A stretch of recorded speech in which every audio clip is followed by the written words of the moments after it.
There are many, let's just say, archetypes that fit within the Christic, messianic archetype, the anointed one archetype, right? There's many different forms and facets in which that actually manifests itself. The main three being that of a warrior, that of a mystic, and that of a king or some type of governmental ruler. And it's when you begin to look at all of the different Christ figures, Messiah figures throughout history that this becomes more and more apparent that it's actually inappropriate on both fronts to imply that the actual Christ is always a warrior or that they're always this docile hippie presentation, right? They're both extremes that miss the point. But that is included, right? To a certain extent, you could say that the real function is for them to reestablish order.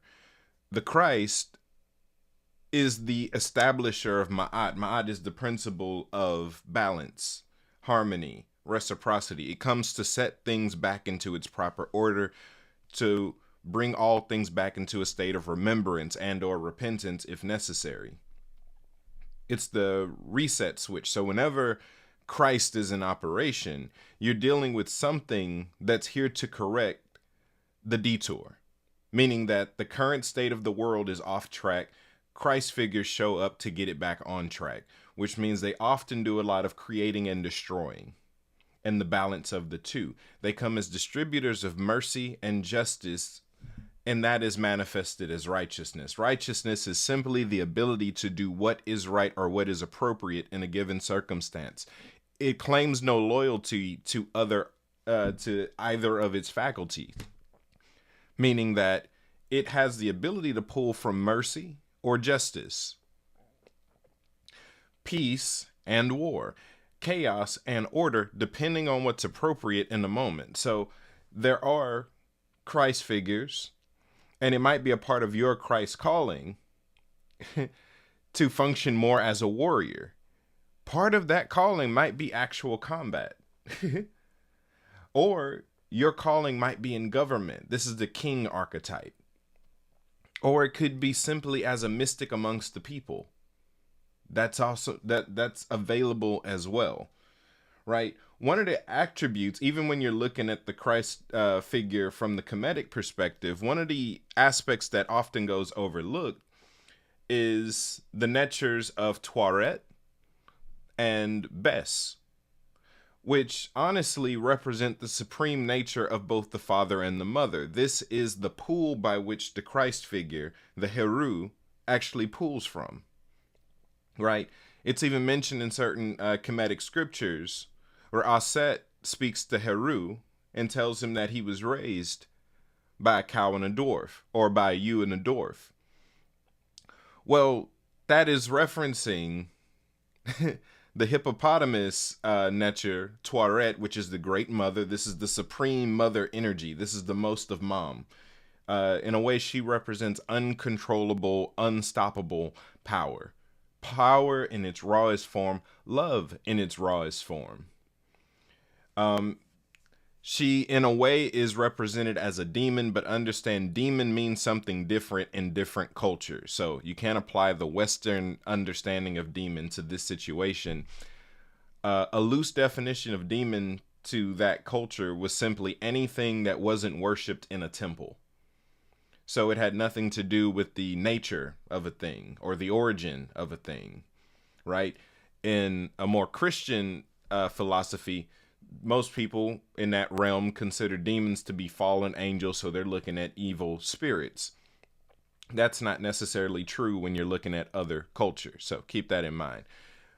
Now, in a certain regard, the ferocity that she depicts comes from a maternal protection. So both Bess and Toilette actually represent, they both function as somewhat of a parental figures. They're both protectors of women and children, right? Protecting the innocent, protecting those who can't protect themselves in a way. So they come with a certain level of power for the innocent. So that's one side. You get Toilette, the feminine energy, which is power, Power and femininity go hand in hand. You have as much power as you have femininity. And I'm speaking from a spiritual perspective. That's the archetype. The Chinese call it yin. It's the same thing. Feminine energy, this is the power, right? You have as much authority as you have masculinity. The Chinese call this yang. So we get is on one side, we have this unstoppable, uncontrollable power. And on the other side, we have Bess. Well, Bess is a figure that not too many people talk about. And I actually like Bess. And what started that was encounters I started having with the Father recently, where he'd begin to appear to me in a form of a smaller man. And it took me some time to recognize the form. And I'm like, oh, this is Bess, the first Heru, the original Heru, or more so the homage Heru. The reason I call him that is because Bess, in a way, as far as his depiction, is a way for the Kemites or the Egyptians to pay homage to their ancestors, that being the Twa people of South Africa. So they're all-father archetype in a way. Father of all archetype is a Twa person. Twa, derogatory term, pygmy. I don't like using that term. So Twa, which is their actual tribe, they're a group of small people, small African people, who actually served as the archetype for what we now know as leprechauns. These small people who can control the world, who can control nature, who can commune with nature, right? They appear and disappear. They have the clicking language, which is truthfully the language of creation itself. They're speaking frequencies. Beautiful culture. Now, that's really what Bess is based on. It's the idea of being out of the way of nature, being one with nature. But he's also a warrior figure, which also gives the picture of unlimited power, or more so, unlimited authority. This is dominion, but in a state or in a form that goes unrecognized. So this kind of gets into the trickster archetype that you see in many cultures, where the master you're looking for doesn't look the way you thought he would. This is something you find in Star Wars, in which I believe that Master Yoda from Star Wars is a Bess archetype. He's a father archetype. Actually, he embodies the Christic figure, especially from a Kemetic perspective, very heavily. The fact that he's a green figure, that's a part of the Asarian and the Ptah depiction. The greenish blue skin. He's a little old man. Well, that goes Bess. Not only is he a little old man, but he's the most powerful with the Force on the light side. So you're dealing with this extremely powerful mystical warrior in a package that doesn't match what he's actually capable of. So it's almost an element of surprise that you deal with.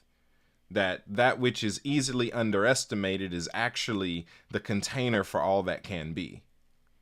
Right? In a way, it also speaks to the true potential of us. And you could also say that Bess represents Christ in you. You know, the idea that there's a little Christ on the inside of us all. Well, that's something you see, right? Even dealing with the Christ archetype that I was building, again, speaking against the idea that Christ figures or holy people can only be docile. They can only be mystics that have no war capability, that have no area of chaos in which they control. Nothing of the sort. No warriors.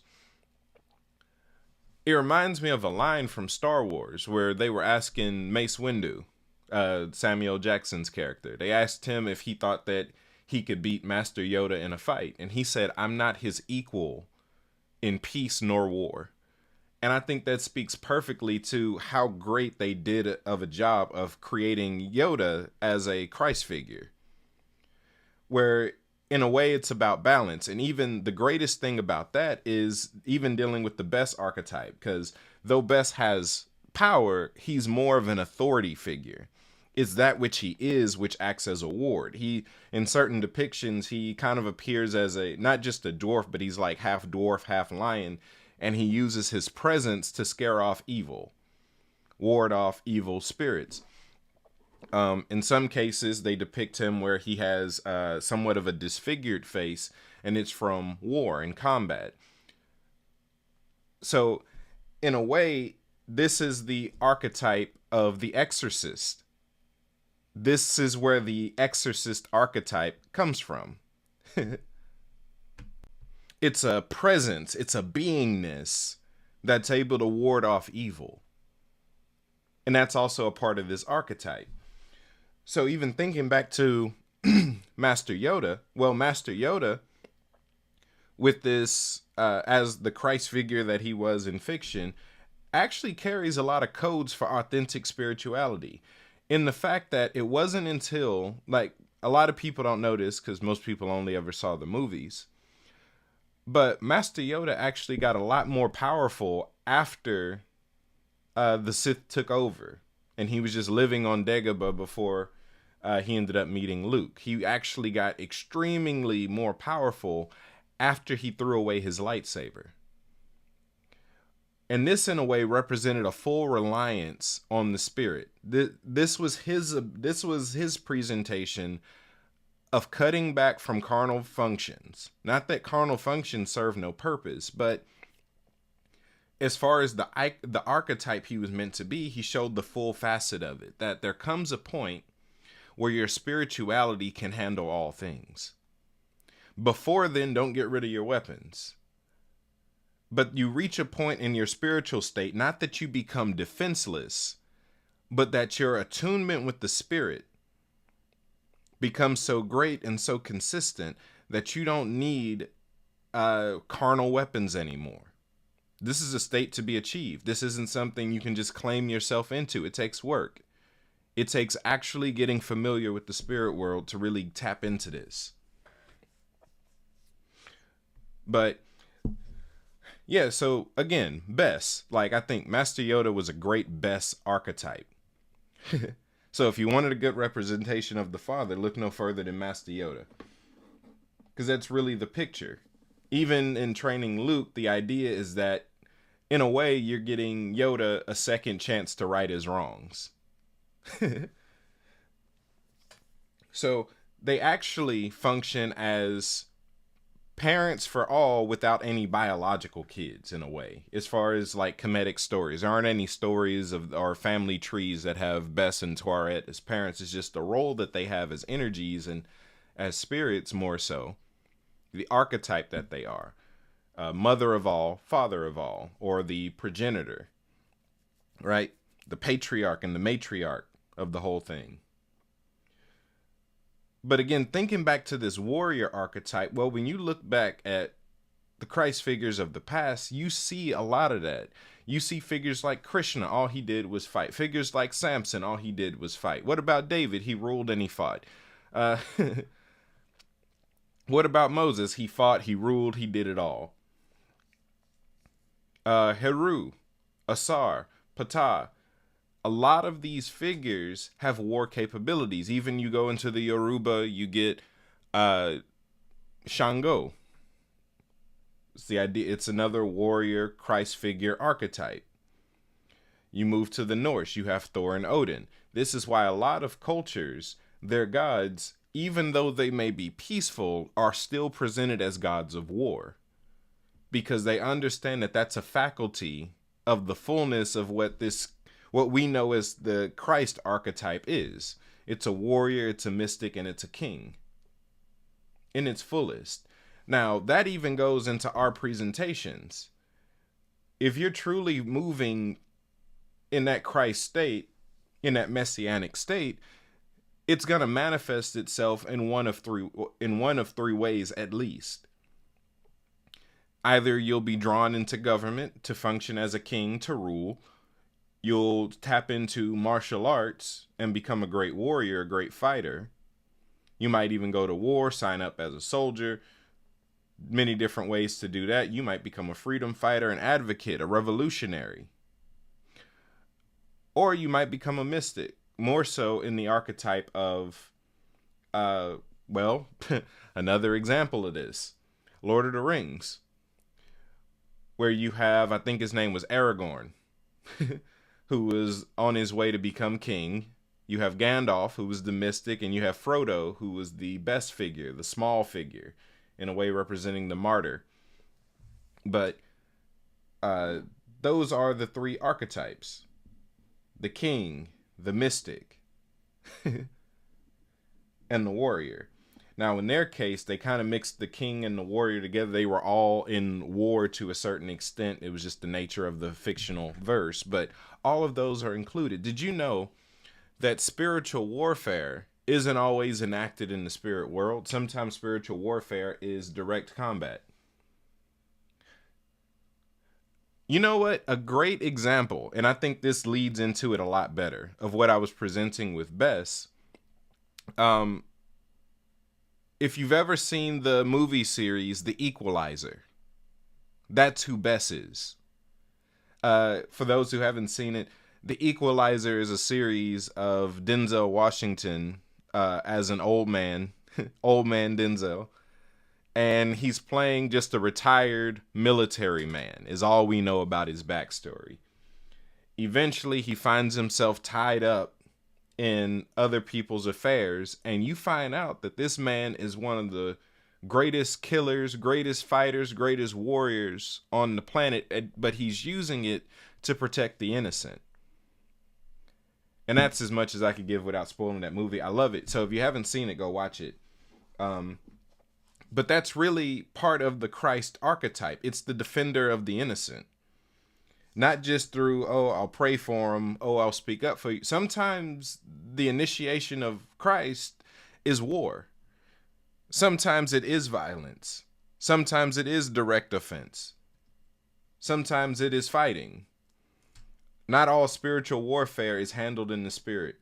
Some of it's happened very much so in the natural realm. It's more so that because of what Christianity has done, it's taken away that aspect of the Christ figure from all of us.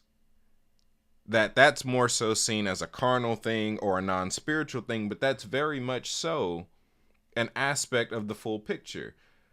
They're like, oh, well, we never actually see Jesus fight. I'm like, well, shoot, doesn't your prophecies and Revelation talk about him coming back on a horse with a bunch of soldiers, and they got swords, and they coming to tear stuff up? Even if, it's metaphorical, they have certain things about that, not really trying to get in eschatology here, but even in his presentation, there still remains a warrior archetype. You have him flipping the tables, but he's not the only Christ figure in the Bible. Again, you have your Davids, you have your Samson, right?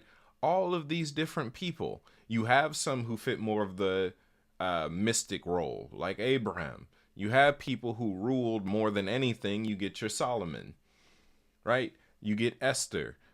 These are different faculties, and truthfully, at our fullness, we occupy them all. That there's a royal you, a warrior you, and a mystic you that all need to be awakened, and they're all hidden in the Christ figure that you are. That's one of the most beautiful things that I started to see, was that in every way, shape, and form, the Christ figure is a problem solver.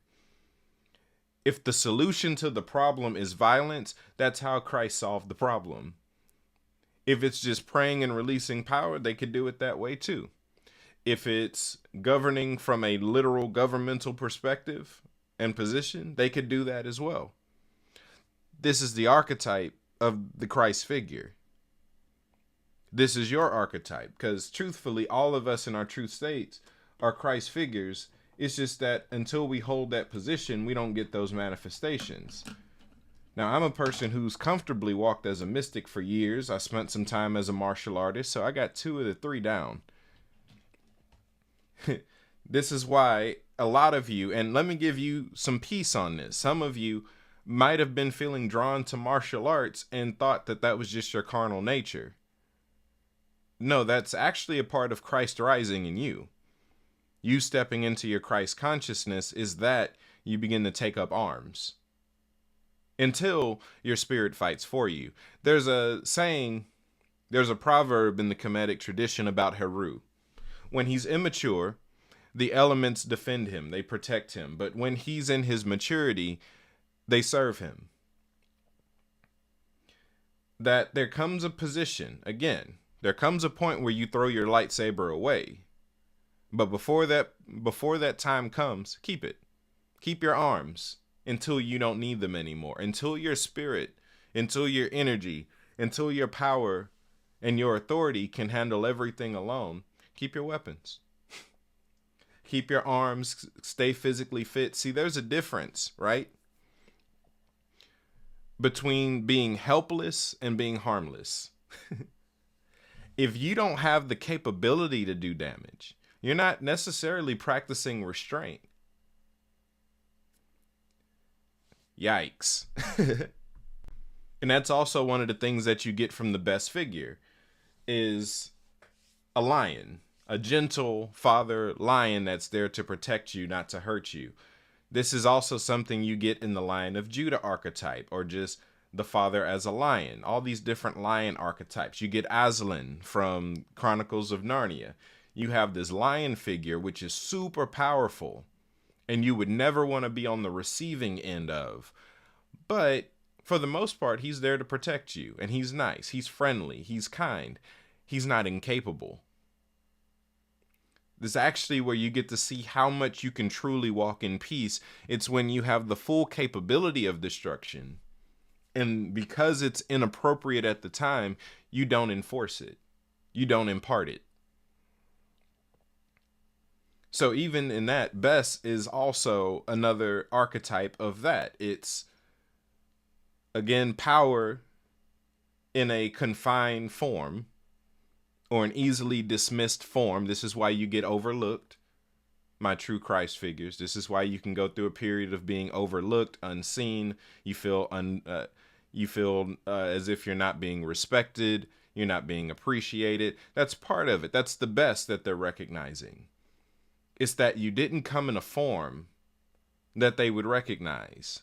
You didn't come in the way that they thought you should look. You don't look the part, though you are.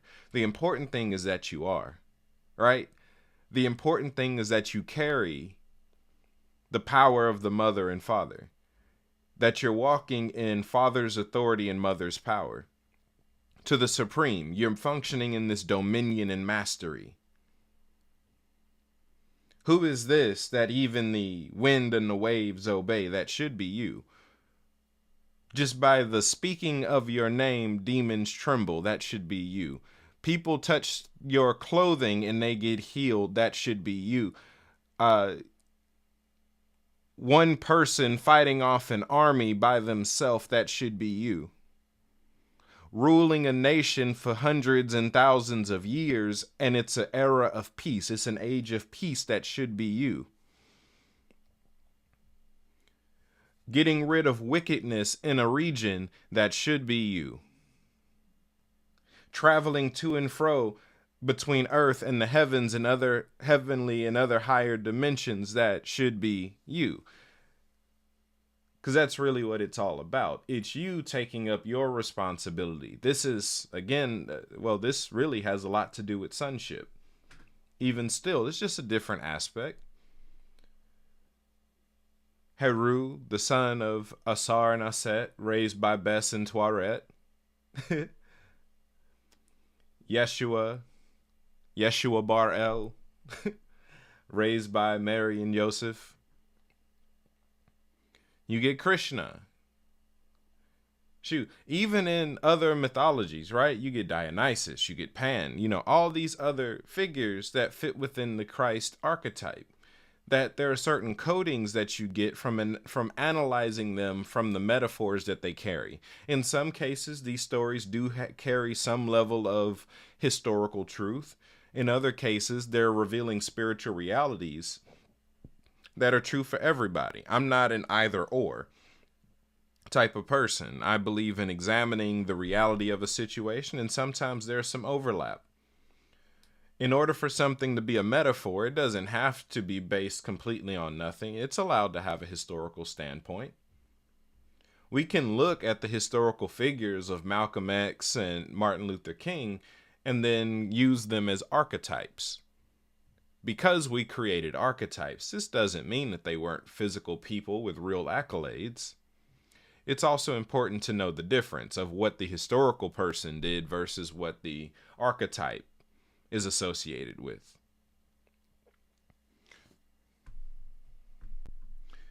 The Son is the one, or the Christ is the one, who's able to balance, who's able to maintain the balance of the father and mother within himself so that he can maintain the balance in the world around him. The world around you is in as much peace as you are, in as much order as you are, in as much ma'at as you are, which means the standard has to remain ma'at. It has to be truth, righteousness, justice. If at any point any of those have to be sacrificed, you're settling for a counterfeit. I'll tell you, I do believe that blessed are the peacemakers. Oh, you are absolutely blessed. But let's talk about what real peacemaking is. Peacemaking isn't necessarily keeping the peace, quote unquote. And what I mean by that, there's times where there's a lot being suppressed, there's a lot being covered, and there's a lot of people hurting in silence out of fear of the fallout. Well, the fallout is actually the solution. And as long as you fight against the solution, you're enabling the problem under the guise of being a peacemaker. Peacekeepers and peacemakers are not the same thing.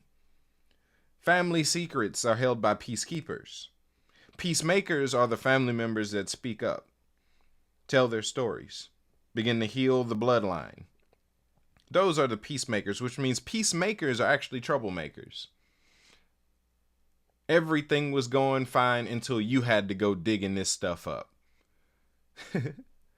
We'd all reconciled, and here you go talking about old stuff. That's a common reaction to being a peacemaker. Because in order for there to be real peace, there has to be justice. No justice, no peace.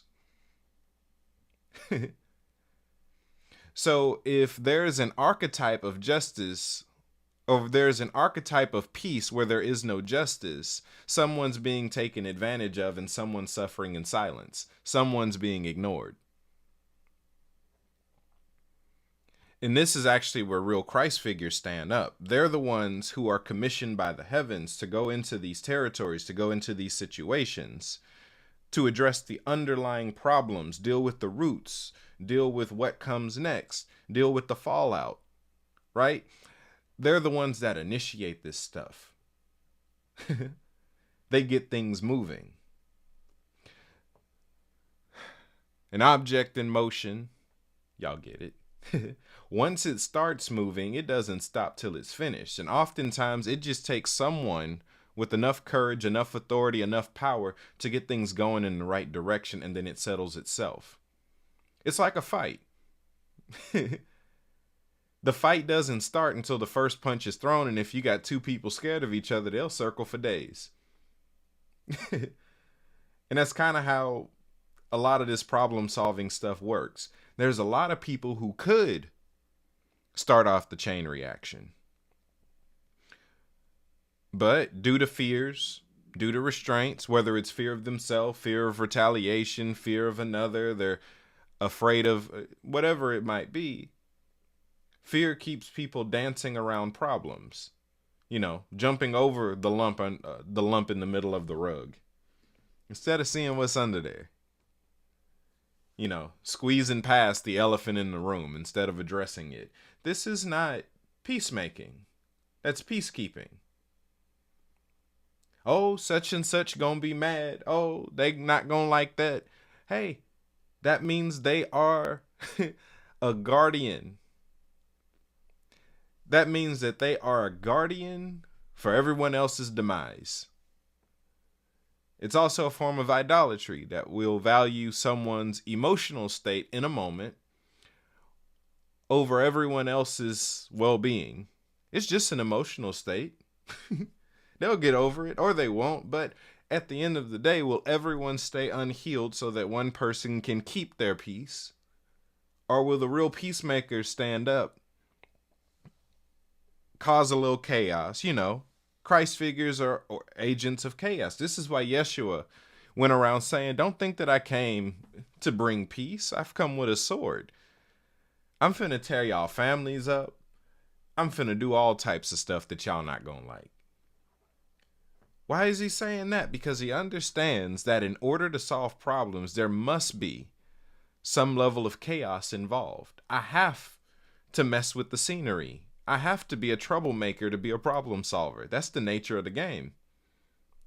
That peace will be the end outcome, but the way that we get there is going to be very much chaotic. There's going to be casualties. That's what's going to happen. There's going to be fallouts. It's not going to be pretty. And that's really, I think, what's holding a lot of people back. They think that the transition from one age to the next is going to be pretty. No. Every time there's a transition, it's a war. Every time the old expires, there's a war. There's a conflict. There's a battle.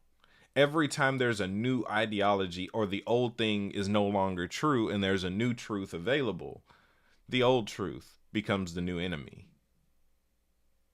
It's the used to be syndrome. Oh, I used to be all of these things. This used to be true. Well, it's not anymore. This used to be what heaven wanted for us all. It's not anymore. Which also gives options to the people. You gonna move on or you gonna expire? You move with the spirit, you live with the spirit. You stay where the spirit left, you expire with everything else in that dimension. It's the warning for those of y'all still in church settings. Still trying to keep ministry like that going. You'll expire with it. Or you'll move on from it because the spirit moved.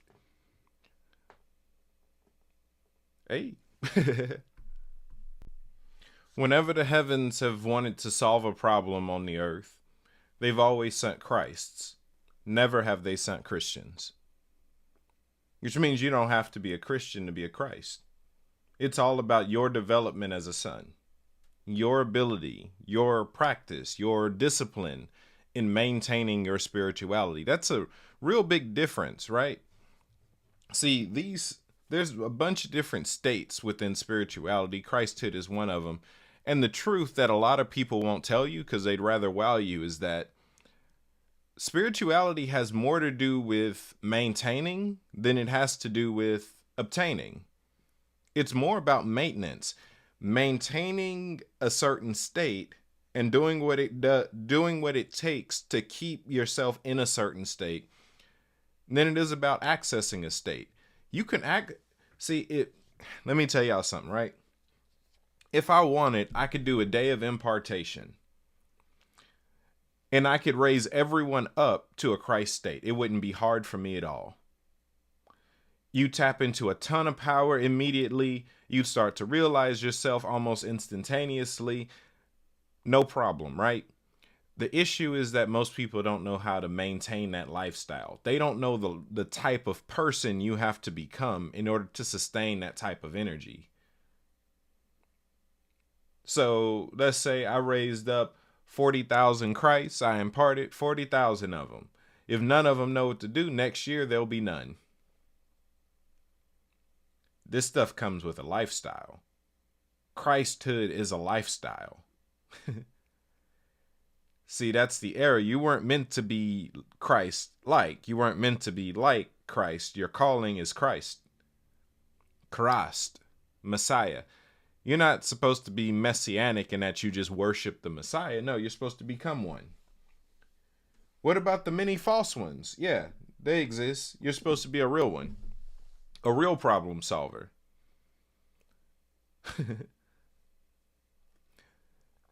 I'm avoiding talking about eschatology. I'm going to do a separate session on that. But problem solving is the art of the Son. Problem solving is the purpose of the Christ. See, the thing is, I can train people to do a lot. You can be trained to do a lot. You can be imparted into, not just by me, but by anybody. Anybody that knows what they're doing can teach, they can train, they can impart. It means nothing if you don't have the drive to change the world, and that's one of the important faculties, right? Amazing woman, Catherine Kuhlman. One of my favorite quotes by her that she said is, I don't believe that I was the first person that God wanted to do this work. I don't even think I was the second. I think I was maybe the fifth or sixth down the line somewhere. And she'd say, God's not looking for a golden vessel or a silver vessel, just a willing vessel. That it's people who have a drive to see things change.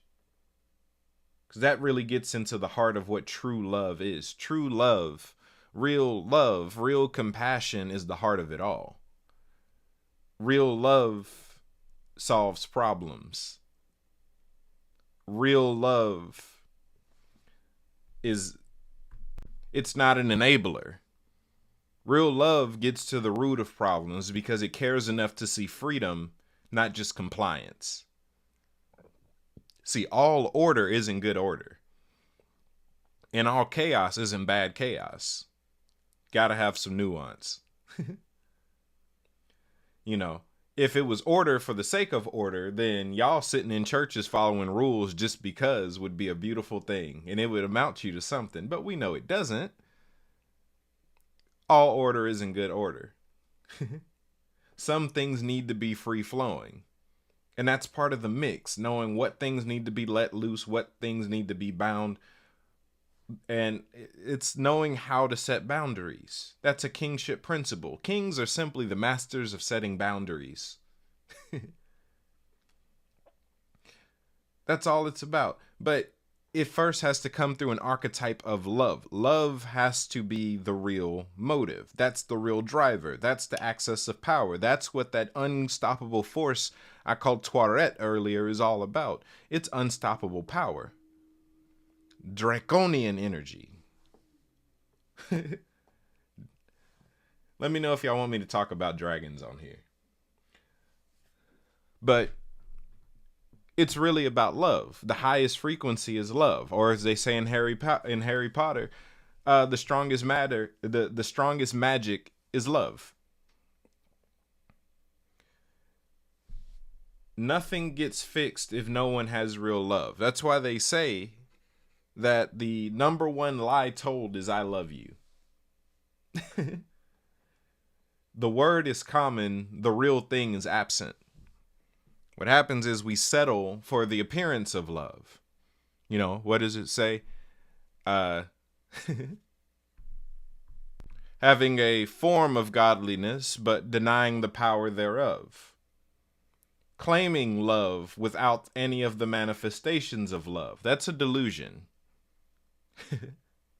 True love has manifestations. True love brings freedom. It brings transformation. It brings resolve. It brings healing. It brings truth. It brings life. It brings light. If the love that you're presenting isn't bringing any of those, it's supposed to bring destiny. It's supposed to bring an awakening. It's supposed to stir identity. If the love that you're being presented or the love that you're presenting bears none of that fruit, it's not love. Find another word for it. It's possible to be well-meaning and not loving. It's possible to be gentle and not loving. It's possible to be kind and not loving. It's possible to be nice and not loving, and not love. Loving implies an action. Love is a state of being. You have to be love. Love is actually what you're made out of, which is why we need it so much. Love is a part of what made us. On a substantial level, we're made out of love, just as we're made of fire and spirit. Which is why we need it so much. You realize authentic hugs heal most of our problems? Studies show that we need about 16 hugs a day for us to be healthy. Most people don't get a hug a week. If you married, you might get a hug a day or two. If that, right? Different marriages are different. Love is the answer for a lot of, just as laughter is medicine, well, laughter is actually a manifestation of love. It's a sign that one starts to love themselves. They start to love the world that they're in. They start to love other people. Laughter is a manifestation of love. Joy is a production of love. The Father's mentality, this kingly joy that I teach about, has to do with a position of love. It's where you're so far on the other side of love that fear is no longer an option and you just get to have fun. Joy is a manifestation of true love on the other end. Now, let's not mistake this for happiness. Happiness is dependent on what's happening to you. Joy is the byproduct of an inner joy, of an inner peace, of an inner love. It's an inner truth. It's a revelatory truth. Most people have never experienced joy. They have moments of happiness. Now, happiness is good. It's just it's temporary. Joy is eternal. And it's a place. It's a reign. And that's actually the position where you tap into this Christic authority. It's the gateway of joy. You can't rule and reign outside of a position of joy, which is why depression is a weapon that's being used right now to suppress us all. It's hard to love when you're anxious, which is why anxiety is on the rise. Those are byproducts of keeping us in a state of fear and survival. That instead of us manifesting joy, peace, and love, we manifest depression and anxiety and senseless violence. You know, not all violence is bad. Some violence is good. But senseless violence, that's a different thing.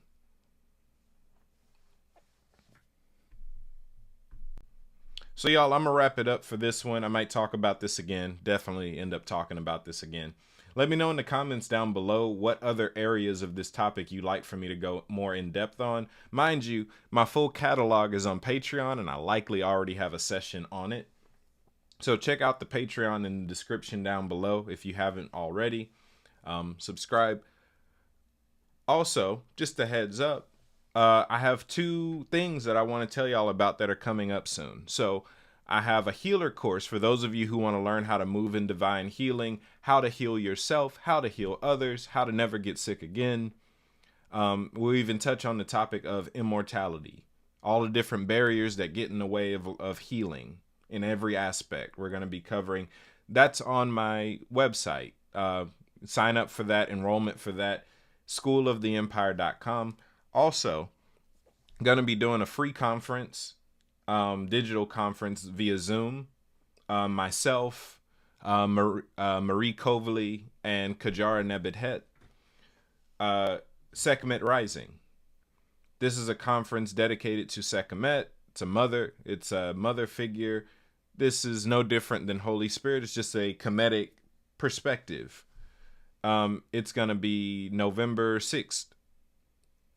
More information about it's coming out soon. So for those of you interested in Kemetic spiritual science or want to learn more about Holy Spirit or Mother, the Divine Feminine, so on and so forth, join us on that day. Again, more information coming soon. As always, all links in the description. Like, comment, subscribe. I'll see y'all next time. Later. Y'all be blessed.